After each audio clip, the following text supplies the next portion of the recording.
Minha esposa riu enquanto o amante beijava o pescoço dela na saída do restaurante de luxo.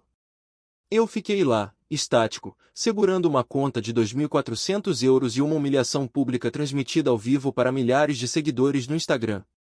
Ela disse que eu deveria agradecer por ela ter se casado comigo. O que ela não sabia era que, enquanto ela celebrava com o meu dinheiro, eu já estava abrindo os arquivos secretos que destruiriam a vida dela em 48 horas. Eu sempre soube que o silêncio é a arma mais perigosa de um homem, mas naquela noite de terça-feira, em um dos restaurantes mais caros de Lisboa, eu fui testado ao limite. A vista para o Rio Tejo era espetacular, mas ninguém olhava para a paisagem. 15 telemóveis estavam apontados para o centro da mesa, onde minha esposa, Sofia, segurava uma taça de champanhe que custava mais do que a renda mensal de muitas famílias. Ela celebrava seus 40 anos cercada por aquele grupo barulhento de influenciadores digitais, pessoas que viviam de aparências e filtros. Eu estava sentado na ponta da mesa, invisível, apenas o financiador daquela festa ridícula. Tudo corria conforme o roteiro habitual dela até o momento do brinde. Sofia se levantou, já alterada pelo vinho, e pediu silêncio. As luzes dos flashes dispararam como metralhadoras. Eu ergui meu copo, esperando um agradecimento protocolar, mas o que recebi foi um golpe que gelou meu sangue. Ela não olhou nos meus olhos.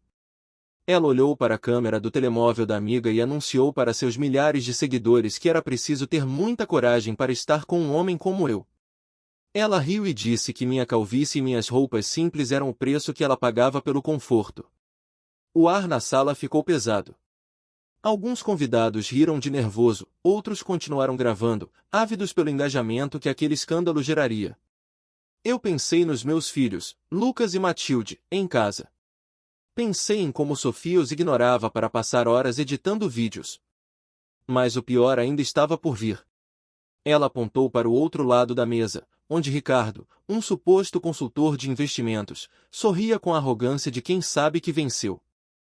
Sofia disse em alto e bom som que eu deveria ser grato por ela ainda estar casada comigo, pois um homem de verdade estava sentado ali perto. Ela caminhou até ele, ignorando completamente minha presença, e o beijou na boca. Não foi um beijo discreto. Foi uma declaração de guerra. Eles saíram do restaurante de braços dados, seguidos pelo séquito de bajuladores, deixando para trás pratos de lagosta intocados e garrafas de vinho abertas. O garçom se aproximou com olhar de pena e depositou a conta na minha frente. 2.347 euros. Eu não reclamei. Não fiz cena. Paguei com o cartão corporativo, adicionei 30% de gorjeta e tirei uma foto do recibo. Aquela imagem não era para o Instagram. Era a primeira prova do meu dossiê. Dirigi até nossa casa em Cascais em absoluto silêncio. A raiva quente que a maioria dos homens sentiria tinha dado lugar a um frio analítico. Eu sou vice-presidente de logística de uma multinacional. Meu trabalho é encontrar falhas em sistemas complexos e corrigi-las. Sofia cometeu o erro de achar que eu era apenas um marido passivo. Ela esqueceu que eu controlo fluxos de dados globais. A casa estava escura. A babá, Dona Helena, já dormia no quarto de hóspedes. Subi para o meu escritório e tranquei a porta. Do cofre atrás de um quadro falso, retirei um portátil que Sofia nem sabia que existia. A tela preta ganhou vida quando digitei a senha criptografada. Eu não estava apenas desconfiado, eu estava preparado. Há meses eu notava inconsistências nas nossas finanças, mas precisava de provas concretas. Conectei o sistema de rastreamento. O GPS do carro dela mostrava que ela não tinha ido para a casa da amiga como dizia o roteiro habitual. Ela estava no Hotel Ritz, no centro de Lisboa. O nome de Ricardo apareceu 17 vezes nos registros de pedágio e reservas de hotéis nos últimos 6 meses. Mas isso era apenas a ponta do iceberg. Eu precisava ver o dinheiro. Acessei as contas bancárias conjuntas. O que vi fez meu estômago embrulhar, não por ciúmes, mas por puro instinto de proteção aos meus filhos. Retiradas de 5.000 euros em dinheiro vivo. Joias compradas e nunca vistas em casa. Transferências para uma empresa fantasma registrada em nome da mãe de Ricardo. E então, o golpe final. A pasta digital do Fundo Universitário das Crianças. 183 mil euros. O saldo mostrava zero. Eu olhei para aqueles números vermelhos na tela. Todo o futuro de Lucas e Matilde tinha sido drenado para financiar o estilo de vida de um vigarista e a vaidade da minha esposa. Naquele momento, a tristeza desapareceu. Eu não era mais um marido traído. Eu era um homem com uma missão.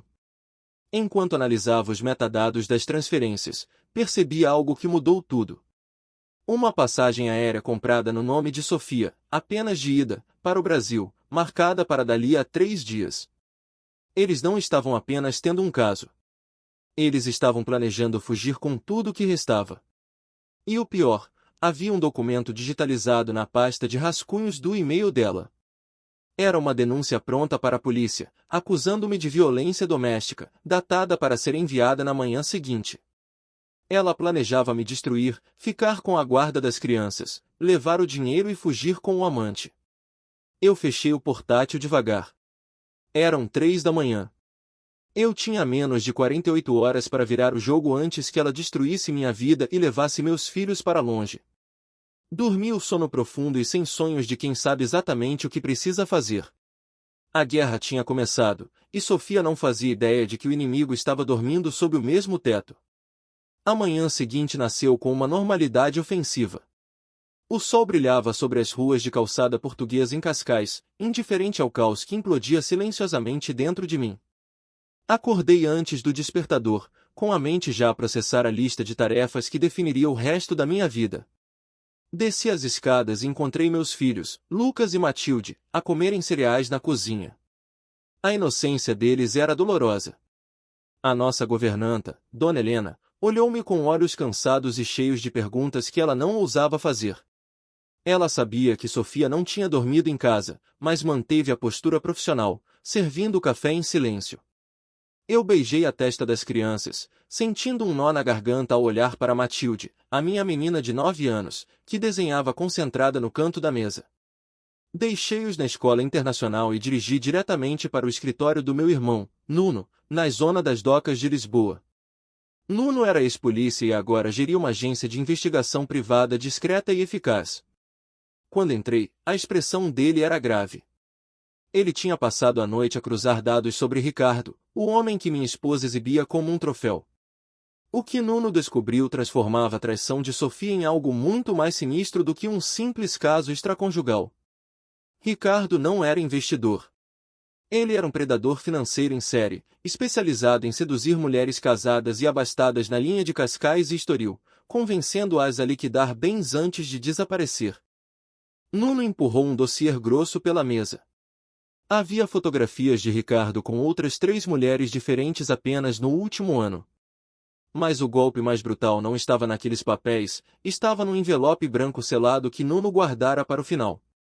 3 semanas antes, movido por uma intuição paranoica que eu tentará ignorar, eu tinha pedido ao Nuno para recolher amostras de ADN das crianças durante um suposto check-up médico.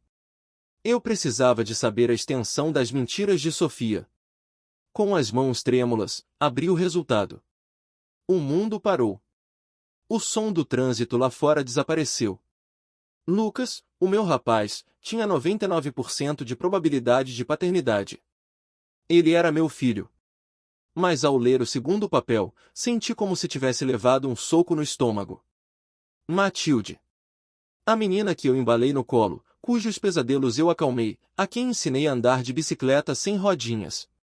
Probabilidade de paternidade, 0%. A compatibilidade genética apontava para um parente próximo de Ricardo, muito provavelmente o próprio. A traição não tinha meses, tinha uma década. Sofia tinha me enganado sobre a existência da minha própria filha desde o dia em que engravidou. Fiquei sentado naquele escritório, a olhar para o vazio, sentindo uma dor física no peito. A biologia dizia que ela não era minha, mas o meu coração rejeitava aquela ciência fria. Matilde era minha filha em tudo o que importava. O amor não se anula com um teste de laboratório, mas o ódio por Sofia cristalizou-se naquele instante. Ela não tinha apenas roubado meu dinheiro, ela tinha roubado a verdade da identidade da minha filha. A raiva transformou-se num combustível gelado e focado. Eu não queria apenas o divórcio. Eu queria justiça total. Nuno entregou-me um último pedaço de informação, o contato de Diana, a esposa oficial de Ricardo. Ela vivia em Sintra, cuidava de 2 filhos, e segundo a investigação, não fazia ideia da vida dupla do marido. Enviei uma mensagem a marcar um encontro urgente, alegando ter informações vitais sobre a segurança financeira da família dela. Encontrei-me com Diana 2 horas depois, num café isolado perto do Palácio da Pena. Ela chegou nervosa, uma mulher elegante mas com o rosto marcado pela exaustão de quem carrega o mundo às costas sozinha. Não precisei de dizer muito. Apenas deslizei as provas pela mesa de mármore, os extratos bancários, as fotos do jantar da noite anterior, o histórico de transferências para as empresas fantasma e, por fim, a lista das outras vítimas. Observei o rosto dela passar da confusão para o choque, e do choque para uma devastação silenciosa. As lágrimas correram sem som enquanto ela folheava o dossiê que detalhava como o marido tinha drenado as poupanças da família dela também. Mas quando mostrei o teste de ADN de Matilde, provando que o marido dela tinha uma filha de 9 anos com a minha esposa, a tristeza de Diana endureceu. Ela levantou o olhar e eu vi a mudança acontecer. A esposa traída desapareceu, dando lugar a uma mãe ferida pronta para atacar. Ela estendeu a mão sobre a mesa e apertou a minha. Não precisamos de palavras para selar o nosso pacto. Iríamos destruir a vida dupla de Ricardo e Sofia, peça por peça. Diana revelou que tinha acesso ao computador pessoal de Ricardo e podia fornecer os e-mails incriminatórios que faltavam para provar a fraude fiscal e a lavagem de dinheiro. Combinamos os passos seguintes com a precisão de uma operação militar. Ela iria pedir o divórcio e congelar as contas dele na manhã de segunda-feira, ao mesmo tempo que eu executaria a minha parte do plano. Voltei para o carro e vi que o meu telemóvel tinha dezenas de chamadas não atendidas de Sofia. Ela devia estar a acordar no hotel, de ressaca, provavelmente à espera que eu estivesse a rastejar de volta ou a chorar pelos cantos. Ignorei cada chamada. Em vez disso, enviei uma mensagem para o grupo da família no WhatsApp. Os meus pais, a minha irmã e, claro, Sofia. Convidei todos para um almoço de emergência na casa dos meus pais no domingo, alegando que precisávamos de resolver as questões familiares com maturidade e transparência. A resposta dela veio rápido, cheia de arrogância, concordando em ir, provavelmente achando que eu iria pedir desculpas ou implorar para ela voltar. Ela não sabia que aquele almoço não seria uma reconciliação. Seria uma execução pública da reputação dela, diante das únicas pessoas cuja opinião ela ainda fingia respeitar. Enquanto conduzia de volta para casa para preparar o jantar para os meus filhos, sentia uma calma terrível. Eu tinha as provas, tinha uma aliada e tinha a verdade. O tempo de Sofia estava a acabar, e ela nem sequer tinha ouvido o relógio começar a contar. O almoço de domingo na casa dos meus pais sempre foi uma instituição sagrada, um ritual de bacalhau com natas e vinho verde que nada ousava perturbar. Mas aquele domingo específico tinha um sabor diferente, um gosto metálico de tensão e finalidade que pairava no ar assim que estacionei o carro. A casa, uma vivenda antiga e respeitável nos arredores de Sintra, parecia o cenário perfeito para a tragédia que eu estava prestes a encenar. Sofia já tinha chegado, interpretando o papel da esposa mártir com uma precisão digna de um Oscar. Encontrei-a na sala de estar, com os olhos vermelhos estrategicamente maquilhados, a segurar a mão da minha mãe enquanto contava alguma mentira chorosa sobre como eu estava a ser insensível e distante. A hipocrisia da cena fez o meu estômago revirar, mas mantive a minha máscara de frieza absoluta. Cumprimentei o meu pai, um homem de princípios rígidos e antigo oficial da Marinha, com um aperto de mão firme que transmitia uma mensagem silenciosa de que ele precisava de se preparar. A minha mãe olhou-me com reprovação, manipulada pelas lágrimas de crocodilo da nora, pronta para me dar um sermão sobre a importância do perdão e da família. Eu aceitei o julgamento silencioso dela, sabendo que em menos de uma hora a percepção de todos naquela sala seria violentamente estilhaçada. Sentamo-nos à mesa. O som dos talheres contra a porcelana parecia ensurdecedor no silêncio constrangedor. Sofia tentava lançar olhares de súplica na minha direção, tentando estabelecer algum contato visual que eu lhe negava sistematicamente. Ela acreditava que aquilo era apenas uma discussão conjugal, uma crise que ela poderia gerir com charme e vitimização, como sempre fizera. Ela não fazia ideia de que a campainha que tocou logo após a entrada não anunciava a sobremesa, mas sim o fim da vida dela como ela a conhecia. Levantei-me calmamente para abrir a porta, ignorando a confusão no rosto da minha mãe. Quando voltei para a sala de jantar, não vinha sozinho. Atrás de mim entraram o meu irmão Nuno, carregando uma pasta preta, e Diana, a esposa de Ricardo. A presença de uma estranha fez Sofia congelar. A cor drenou do rosto dela instantaneamente, deixando-a pálida como um cadáver. Ela reconheceu Diana, talvez não pessoalmente, mas instintivamente. Um medo genuíno substituiu a atuação, e pela primeira vez naquele dia, vi a verdadeira Sofia, uma mulher encurralada. Sem dizer uma palavra, fiz sinal para que todos permanecessem sentados. Coloquei a pasta pesada no centro da mesa, afastando a travessa de comida. O meu pai, percebendo a gravidade da situação, endireitou-se na cadeira. Comecei a exposição dos fatos, narrando a verdade com a precisão clínica de um relatório de logística. Apontei para Diana e expliquei quem ela era. Revelei que o homem com quem Sofia planeava fugir para o Brasil não era um investidor rico, mas um vigarista que vivia de explorar mulheres vulneráveis e gananciosas. Mostrei os extratos bancários, as provas de que Sofia tinha roubado 183 mil euros das contas poupança dos nossos filhos para financiar uma vida de luxo com um criminoso que, na verdade, estava a roubá-la também. A minha mãe levou as mãos à boca, chocada, enquanto olhava os documentos que comprovavam o roubo do futuro dos netos. Mas eu ainda não tinha terminado. A revelação financeira era apenas o prelúdio para o golpe de misericórdia. O silêncio na sala era absoluto, pesado, sufocante. Retirei do envelope o resultado do teste de ADN e coloquei-o suavemente na frente do meu pai. Expliquei, sem nunca levantar a voz, que a traição de Sofia não começou há meses, mas durava há uma década.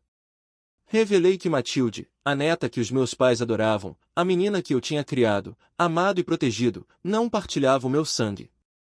Ela era filha biológica do homem que agora estava a destruir a nossa família.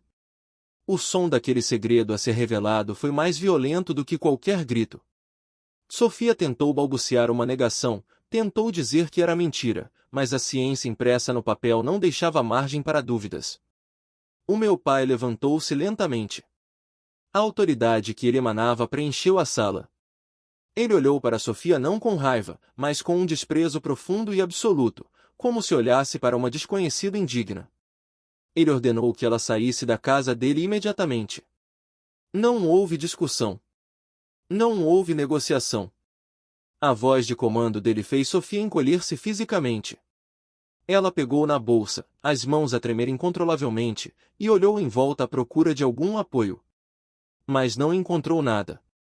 A minha mãe chorava silenciosamente, desviando o olhar. A minha irmã olhava para ela com nojo. Eu apenas a observava, imóvel. Sofia fugiu daquela sala como um animal ferido, deixando para trás a família que tinha traído e a vida que tinha destruído. O som da porta da rua a bater foi o único encerramento que tivemos. A sala mergulhou num silêncio doloroso, apenas quebrado pelos soluços da minha mãe. Foi então que senti uma mãozinha pequena a puxar a minha camisa.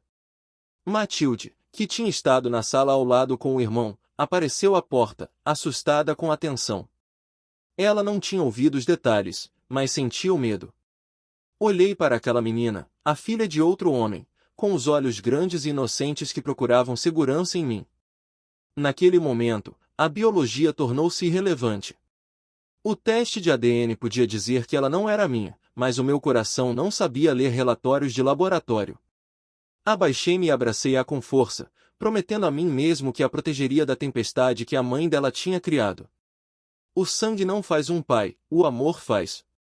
E enquanto eu segurava a minha filha nos braços, sabia que a batalha legal que se avizinhava seria brutal, mas eu já tinha vencido a guerra moral. Sofia tinha perdido tudo, e eu, apesar da dor, ainda tinha o que realmente importava. Sofia não aceitou a derrota em silêncio, ela decidiu transformar o nosso divórcio num espetáculo mediático, tentando usar a sua plataforma online como tribunal de opinião pública. Nos dias que antecederam a audiência, ela iniciou uma campanha agressiva nas redes sociais, publicando vídeos com lágrimas ensaiadas onde alegava ser vítima de violência patrimonial e de alienação parental. Ela contava uma versão distorcida da história, onde eu era o vilão controlador que a tinha expulsado de casa sem motivo e sequestrado os filhos. Por um momento breve, senti o medo de que a mentira pudesse triunfar, mas eu tinha subestimado a eficiência brutal da justiça e, surpreendentemente, a integridade da comunidade escolar de Cascais. A reviravolta social aconteceu numa reunião de emergência da Associação de Pais da Escola Internacional onde Lucas e Matilde estudavam. Sofia, tentando manter as aparências, compareceu como se nada tivesse acontecido, ostentando a sua posição na direção da associação. O que ela não sabia era que o vídeo do restaurante, aquele onde ela me humilhava publicamente, tinha circulado nos grupos de WhatsApp dos pais. O ambiente no auditório era gélido. Quando a presidente da associação tomou a palavra, não foi para discutir angariação de fundos, mas para abordar a conduta dos membros. Uma a uma, as mães levantaram-se e confrontaram Sofia. Elas não falaram sobre rumores, falaram sobre factos. Citaram a humilhação pública e, mais grave ainda, os boatos confirmados sobre o desvio do fundo universitário das crianças. A elite de Cascais tolera muitas coisas, mas o roubo do futuro dos próprios filhos é um pecado imperdoável. Sofia foi destituída do cargo publicamente, por unanimidade. Ela saiu daquele auditório sozinha, sob o peso de centenas de olhares de reprovação, perdendo o último refúgio de estatuto social que lhe restava. Mas a verdadeira batalha travou-se no Tribunal de Família e Menores. A minha advogada, Catarina, uma mulher de ferro com 30 anos de experiência em litígios complexos, preparou o terreno para um massacre jurídico. Sofia chegou ao tribunal vestida de forma modesta, uma tentativa transparente de parecer uma mãe dedicada e humilde, mas a sua equipa legal parecia nervosa. Ricardo, o amante cúmplice, já estava em prisão preventiva, detido por fraude fiscal e burla qualificada graças às provas que eu e Diana tínhamos entregue à polícia judiciária.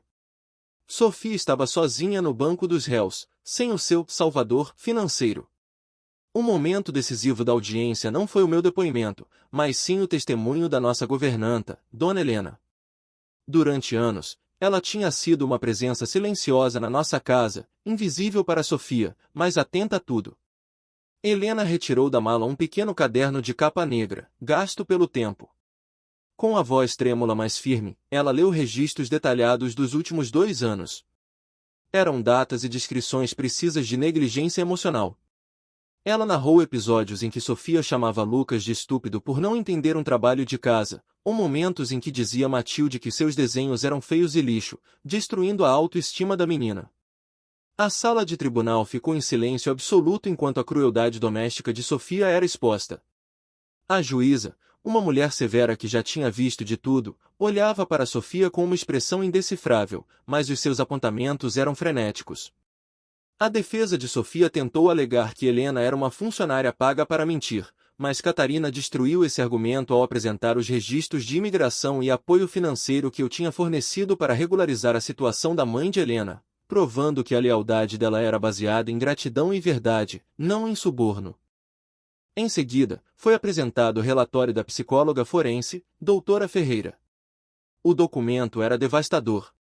Descrevia Sofia como portadora de traços narcisistas graves, com incapacidade de empatia e foco excessivo na autoimagem, considerando os filhos como extensões da sua vaidade e não como seres humanos independentes.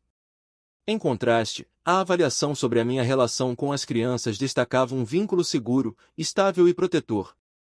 O ponto final foi a questão da paternidade. O advogado de Sofia tentou usar o teste de ADN como uma arma, argumentando que, como Matilde não era minha filha biológica, eu não deveria ter direitos sobre ela. Foi um erro de cálculo fatal.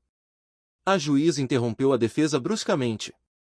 Ela declarou que a paternidade se define pelo afeto, pela presença e pelo compromisso, não apenas pela biologia. Ela repreendeu Sofia severamente pela fraude de paternidade mantida durante uma década, classificando-a como uma forma de abuso psicológico contra a criança e contra mim. A sentença foi lida num tom monocórdico que contrastava com a violência do seu conteúdo. O tribunal decidiu pela guarda exclusiva e total de Lucas e Matilde a meu favor. A Sofia foi concedido apenas o direito a visitas supervisionadas, 2 horas por mês, condicionadas à frequência de terapia intensiva e relatórios de progresso comportamental. Além disso, a juíza autorizou o início imediato do processo de adoção plena de Matilde por mim, destituindo Ricardo de quaisquer direitos parentais com base no abandono e na conduta criminosa. Sofia desabou na cadeira, percebendo finalmente a magnitude da sua perda. Ela não tinha perdido apenas o dinheiro ou a casa, tinha perdido o controle sobre as vidas que tentou manipular. Eu não senti alegria ao ver o desespero dela, apenas um alívio profundo e exaustivo. Saí do tribunal com a sensação de que tinha corrido uma maratona carregando pesos de chumbo nos tornozelos. Catarina apertou a minha mão no corredor, confirmando que a justiça tinha sido feita. Mas a minha vitória não estava naquela folha de papel carimbada, estava à minha espera no carro, onde o meu irmão Nuno aguardava com os meus filhos. Ao entrar no veículo, Matilde perguntou com a voz pequena se eles tinham de ir viver com a mãe. Olhei para ela e para o Lucas, vendo medo nos olhos deles, e pude finalmente dar a resposta que eles precisavam ouvir. Disse-lhes que tínhamos vencido e que ninguém os tiraria de mim. O suspiro de alívio de Lucas e o abraço apertado de Matilde valeram cada cêntimo gasto, cada noite sem dormir e cada humilhação sofrida. O pesadelo jurídico tinha acabado, e agora começava o trabalho real de reconstruir as nossas vidas sobre alicerces de verdade. Abril chegou a Lisboa pintando a cidade com o lilás dos jacarandás em flor, trazendo com a primavera uma sensação de renovação que espelhava perfeitamente a nossa nova realidade. A tempestade jurídica e emocional tinha passado, deixando no lugar um ar limpo e respirável. A vida em nossa casa, antes marcada pela tensão silenciosa e pela negligência de Sofia, agora vibrava com uma energia caótica e feliz. Lucas tinha entrado para a equipa principal de futebol da escola, canalizando a sua frustração anterior para o desporto, e Matilde tinha vencido um concurso regional de arte com uma pintura aguarela que retratava nossa família, eu, ela, o Lucas e o Boris, o Golden Retriever que adotamos logo após o veredicto final e que se tornou a sombra fiel da minha filha. Numa tarde tranquila de domingo, enquanto as crianças brincavam no jardim com o cão, fechei-me no escritório para concluir o último capítulo desta saga, um projeto secreto que me ocupará as noites das últimas 3 semanas. Não era trabalho da empresa, nem documentos legais. Era um legado de verdade. Criei um cofre digital, um arquivo encriptado e protegido por um sistema de bloqueio temporal duplo. Aquele servidor continha tudo que os meus filhos precisariam de saber quando fossem adultos e tivessem maturidade para processar a complexidade do que nos aconteceu. Organizei as pastas com a precisão de um arquivista da história familiar. Havia vídeos, cronologias, provas financeiras e documentos do tribunal. Gravei um vídeo final, olhando diretamente para a câmara, destinado a ser visto apenas no 18º aniversário de cada um deles. Naquele registro, expliquei tudo com calma e sem rancor. Falei sobre a traição, o roubo e, o mais difícil de tudo, a fraude de paternidade. Olhei para a lente e disse a Matilde do futuro que, embora a biologia apontasse para outro homem, o meu coração a escolheu todos os dias. Disse-lhe que o sangue é um acidente genético, mas ser pai é um ato deliberado de amor e presença, e que eu assinaria os papéis da adoção 1000 vezes se fosse preciso. Incluí também o diário da Dona Helena, os relatórios da psicóloga e a sentença da juíza. O meu objetivo não era envenenar a memória da mãe deles, mas vaciná-los contra a mentira. Eu queria que eles soubessem que o pai deles lutou por eles, protegeu-os e amou-os o suficiente para guardar a verdade até que estivessem prontos para receber. Programei as chaves de acesso para serem enviadas automaticamente aos e-mails deles em datas específicas no futuro, com cópias de segurança entregues ao meu advogado e ao meu irmão Nuno. Ao fechar o portátil, senti um peso gigantesco sair dos meus ombros. O passado estava arquivado, seguro e neutralizado. Desci as escadas e fui para o alpendre, observando os meus filhos a rirem enquanto tentavam ensinar o Boris a trazer a bola. O meu telemóvel vibrou no bolso com uma notificação de mensagem, a única intrusão do mundo exterior que eu permitia naquele santuário. Era de Diana. Ela contava que Ricardo tinha sido condenado a 15 anos de prisão efetiva pelos crimes de fraude qualificada e branqueamento de capitais. A justiça tinha sido lenta, mas implacável. Diana estava a reconstruir a vida dela, tendo iniciado um grupo de apoio para mulheres vítimas de fraudes financeiras em casamentos, transformando a sua dor em propósito. Respondi com uma mensagem breve de felicitações e bloqueei o ecrã. Sofia, por sua vez, vivia agora uma realidade muito diferente daquela que ostentava no Instagram. Sem o dinheiro de Ricardo, sem a pensão que esperava extorquir de mim e sem a reputação social, ela mudará-se para um pequeno apartamento na periferia. As visitas supervisionadas eram momentos dolorosos e constrangedores. As crianças iam por obrigação legal, mas voltavam aliviadas por estarem em casa. Ela tentava comprar o afeto deles com presentes baratos, sem entender que a moeda de troca que eles valorizavam, a confiança e a segurança, ela já tinha gastado há muito tempo.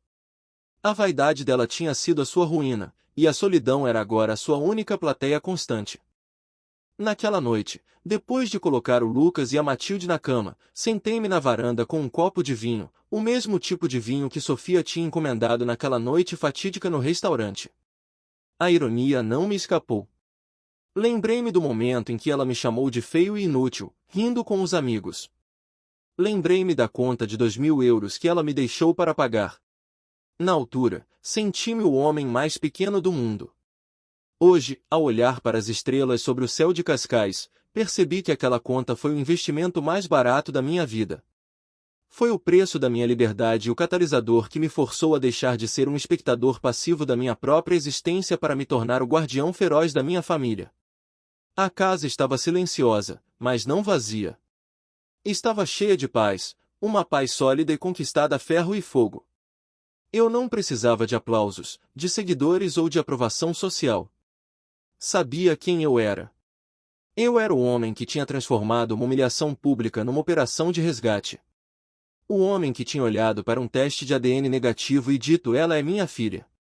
O homem que ficou quando todos os outros partiram. Amanhã seria uma segunda-feira normal.